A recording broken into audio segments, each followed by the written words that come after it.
guys, welcome to Office Blokes Reacts. I'm Office Bloke Dave.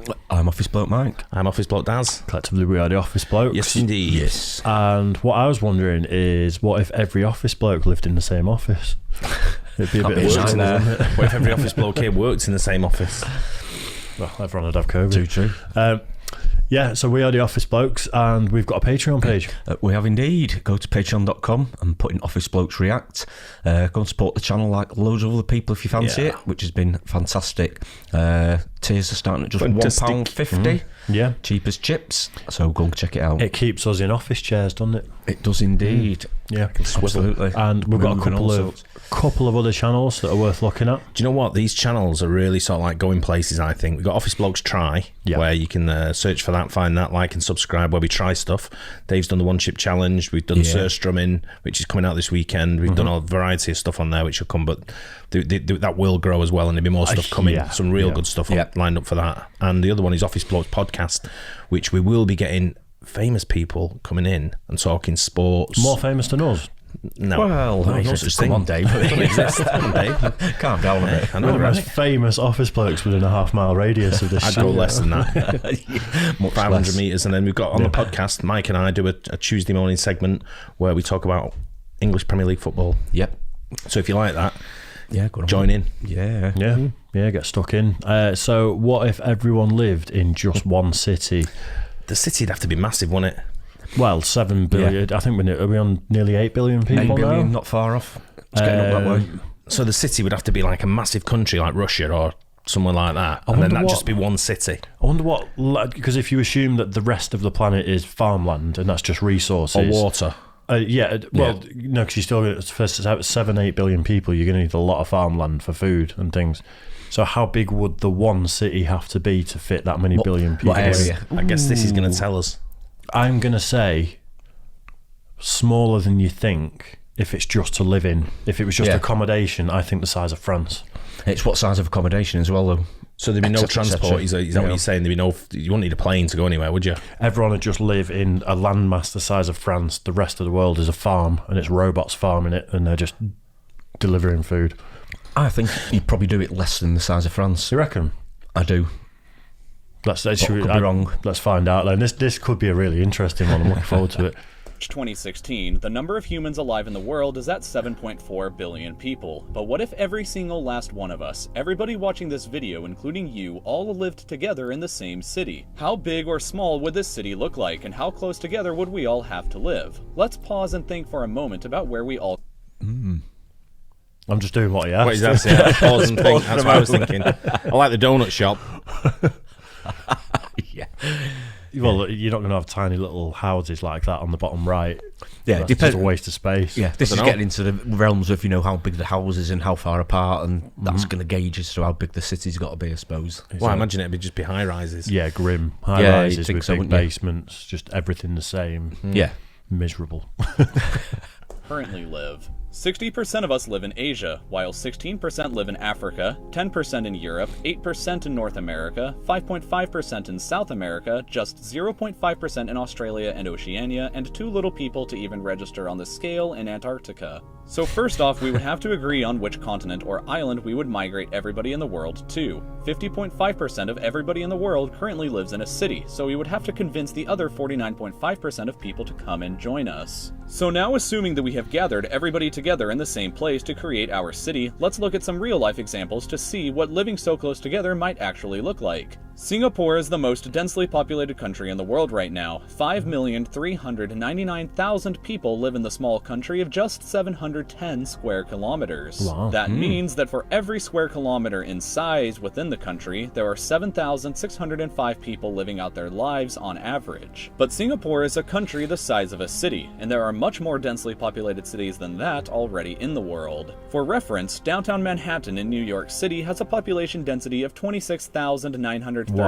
people every square kilometer. That's a lot of people very close together, but we're just scratching the surface. The densest city in the world right now is Manila in the Philippines, where you will find 41,515 people every square kilometer, but Manila's total population is relatively low, at just 1,780,000 people. The density of people is just so high because they all live together in such a small space. The biggest concentration of people in one place anywhere in the world can be found here in Japan, the Tokyo metro area, home to 36,923,000 people. To put into perspective just how enormous Tokyo is, I'm going to show you two examples to illustrate the point. First, this is an image of the United Kingdom with the area of the Greater London Metro highlighted in red. And if you think that looks big, this is the Greater Tokyo metro area highlighted in blue. It's truly gargantuan, but on to the second example. I've always thought Japan was really small. So did But I think it's probably in relation to seeing China next to it. Yeah, when you look at it on a map. Yeah, because it looks a smaller landmass, but it's a crazy place, Tokyo. I was going to say, I bet you've been. Funny enough, I actually squeezed it in on a trip. I've always wanted to go to Japan, and I was in between places in Asia, and I thought, I wonder if I can just get a couple of days in Japan. Yeah. And I did. Yeah. And I got 2 days in Tokyo, and I'd tell you what, it was mental. Yeah. was it? Do you know what I found though? There was loads of Nigerians there. Really? Hassling me. I'm like, will you off? That's the last thing you'd expect, isn't it? So is it like ultra busy? And Yeah. I went out with one of our guys who was in one of our offices there, and obviously a Japanese guy. So he took me to all like the traditional Japanese places, and all like brilliant. It's a great place, but it's crazy. Yeah, people nice. Proper. It's kind of what I expected, but as far as busyness and culture goes, but not what I thought it would be. Right. But I'm going to go back to do other things as well, because there's Mount Fuji and things like that, which I've not seen. So I think you probably need more than 2 days to do somewhere like that. To be fair, I just stayed right in the centre. Yeah. Did you watch? My mate booked it. Did you watch Guy Martin when he was in Japan? That was a really interesting one. He's a great guy for doing that sort of stuff. Yeah. But he wasn't allowed in certain bathhouses and stuff because he's got tattoos. Oh, okay. Really? And if you do go in some of them, they've got to be covered if you're allowed in. Because I think there's quite a lot of the Yakuza style tradition behind a lot of tattoos that people have. I think it's disrespectful, to have them on show. So obviously, you've got no chance. No Japanese bathhouses for me. But when you go to Asia, there's loads of different cultural things that you come across. In Korea, I think one of the rules was you can't leave the bar until the eldest person with you is left. Wow. And I was out with a guy who was like, in his 60s, and he was drinking like crazy. Yeah. And you go 1 for 1 with him and all that. And he's still going at like 4 in the morning, but they get up for work at like 7. Yeah, there's a terrible rule that some of the biggest drinkers I know are over 60, 60, 70, and they're like 25 pints in a session. Too much in it. Well, I don't know. I was right. I mean, obviously, you've been to a load of countries, but is that one of the things you do before you go to a new country? Look at what you can and can't do, like different sort of traditions. No, you just go with the flow. First time I ever went to Korea, for some reason, I didn't even think where it was. I just thought it was like I'd been to Southeast Asia before, and it was quite climate was warm. Singapore, places like that, climate was quite warm. So going to Korea, for some reason, in my mind, I thought it was in that same area. Little did I know it wasn't. I didn't even take a coat. When I got there, it was like -3, snowing. I was like, shit. Oh dear. No problem, man. Wow. Nice. This is an image taken of downtown Tokyo, but if we zoomed out further to here, then the exact location of downtown grows much harder to find. If we wanted in this weird dystopian future where we all live in one city, it could be more densely populated than that, though, couldn't it? Because look at how many of those buildings aren't massive high-rises. Yeah. Do you know, when the only city I've flown into when I've seen it from the plane window and thought, wow, look at it. I mean, the airport's miles away in Tokyo. I remember it was like, he told me to get a bus, and it was like an hour on the bus to get to downtown Tokyo, and that was not traffic or anything. It was just driving in the bus. Wow. But it's Sao Paulo in Brazil. Yeah, it was the most intimidating city. When I was flying in, I was thinking, fucking size of this place. Yeah. I remember you saying that when we did what's she called, Anita. Yeah. Let's trade out this photo for a new one, which shows the true size of Tokyo as seen from the sky. In this one photo that you're looking at lives nearly the same population as all of Australia, New Zealand, and Oceania combined, or about 0.5% of everybody in the world, all in one city. Wow. But we still have the other 95.5% of the human population to think about, and we can still fit people into a much smaller space. Right now in 2016, the highest concentration of people living in a smaller place than a city is probably within the city of Mumbai, India. Did he get his numbers mixed up then when he said 95.5? Wouldn't it be 99.5? Yeah, well spotted. Yeah. Located within the city is a slum called Dharavi, which is an area just 2.17 square kilometers in size. If we think about that size and compare it to Central Park in New York City, the Dharavi slum would only take up 64% of the same size, or not even 2/3 of the area. And living in that cramped, tiny space are anywhere between 700,000 to 1 million people. Averaging out those numbers, we get 391,705 people every square kilometer. Now, this number here is the highest number. And that's not high-rises. Really? No, it's not even houses, mate. Yeah, it's just like shanty town, isn't it? Yeah. Lean-tos. That is unbelievable, isn't it? People in the world today that live in a square kilometer. As recently as the 1980s, however, there was a place that was somehow even more frighteningly claustrophobic. The most densely populated place known in history was the Kowloon Walled City, which was located here in Hong Kong. To get some kind of idea of what we're going to be talking about, this image is an aerial view of the city from 1987.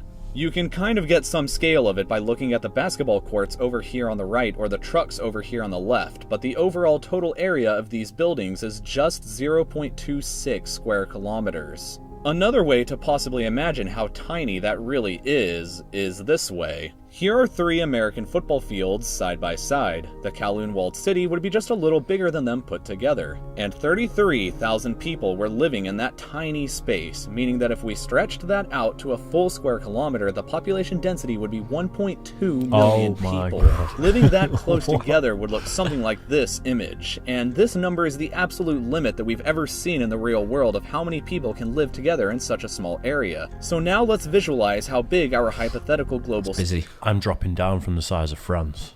When you see that in Kowloon, in Hong Kong, when you drive and you see the buildings all close to each other, like that, it's just, I've never seen anything like it. You're looking up and you're just thinking, look at all this real estate in just such a small spot. Yeah. It's incredible. Huge sum of I that. bet vitamin D deficiency is rife.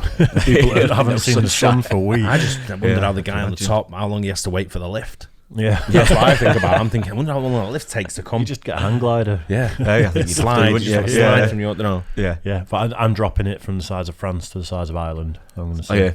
I'll say Wales. I'm still thinking bigger than France. You reckon? City would have to be according to the different population densities that we have been discussing.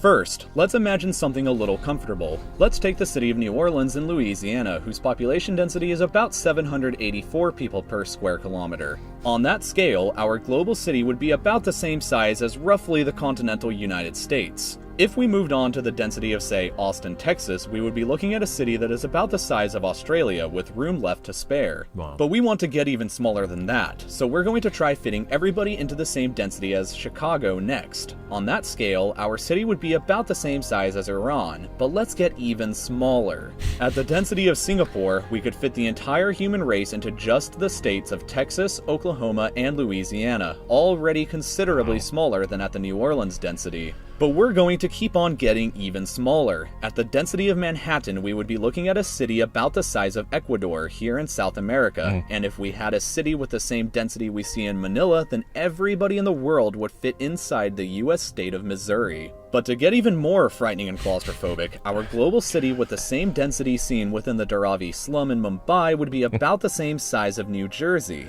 And finally, at about the absolute real-world limit, if we built our global city with the same population density as Kowloon Walled City, we would fit every single person in the world into an area about the same size as Palestine, which itself is only about half the size of the Tokyo metro area. Let's put all of these different sizes in a row to get possibly the best. So the Tokyo Metro is the thing he showed next to London, wasn't it? Mm-hmm. Yeah, that's right. Which was probably equivalent to about Wales. It looked about the size of Wales, didn't it? It looked like it slid in there quite nicely. And he's saying half the size of that. Yeah. So half the size of Wales. That's living in the same conditions, not conditions, but the same volume size. Same volumes and areas as Kowloon Walled City. Yeah. But I tell you what, is just insane. One of those crazy. One of those buildings is on fire. 100 of those buildings are on fire. That's like fire just destroys all mankind. It would, wouldn't it? Oh my god. Visualization. First, we have a city with the same density of New Orleans, followed by Austin, Chicago, Singapore, Manhattan, Manila, the Dharavi slum, and finally the Kowloon walled city. Whichever way you look at it, living together in the same city would be both bizarre and leave an enormous amount of empty space left in the world. I hope that you enjoyed watching this video, and if you did and want to stay updated with videos just like this in the future, I hope that you will consider subscribing to my channel by clicking here. Go and do it. Go and like and subscribe. Link in the description. That's really good. That was unbelievable. It was, but do you know what? Now I'm going to be thinking now. No, don't do Like, that. how big your tables would have to be and how much living space you'd have. Yeah, Would you be able to have a bath, or would it just be a shower? Everyone's gonna have, it's gonna be like a studio apartment, isn't it, where it's just one big room. The bed folds down from the wall. Everything in one room. Your shower's a pack of baby wipes. But not everyone's just a single person or a couple. No, that's for families. Then you've got people who've got 5, 6, 7 kids. Yeah, absolutely. Yeah. That's just I just can't comprehend this. Blows your mind. No, I can't think that. I love that there's people out there that make that style of video. Like, he's just been sat there scratching his head at some point and gone, you know what? I'm going to figure it out, and then he's just done some research. Worked it all out and done probably a lot of research to get all that information. I love all the questions really like, what if this happens and what if that happens? Yeah, it's good. Really interesting. That's before the world went to shit, and before, all it was Brexit, then COVID. When it was just filling the time in pubs sometimes, it's kind of the general stuff you talk would about chat shit about, isn't it? Yeah. Before it was all doom and gloom. It was just like, who'd win in a fight between a bear and an alligator. What if an alligator came in the pub now? What would you do? I'd push someone else in front of it, and finish your beer first. Yeah, he won't get me beer. I'll probably only eat one person and then it gets sleepy, so I'll push 2 people to it and then I'll carry on drinking. It's always them 2 people, and there's always a dog in the pub anyway. That's true. Yeah. He wouldn't make it, or she wouldn't make starters, at least. Nice. Yeah, well, I hope you guys like that too. Don't forget, like and subscribe, hit the bell, all that good stuff, and we'll catch you guys on the next one. Yeah, cheers for that one, guys.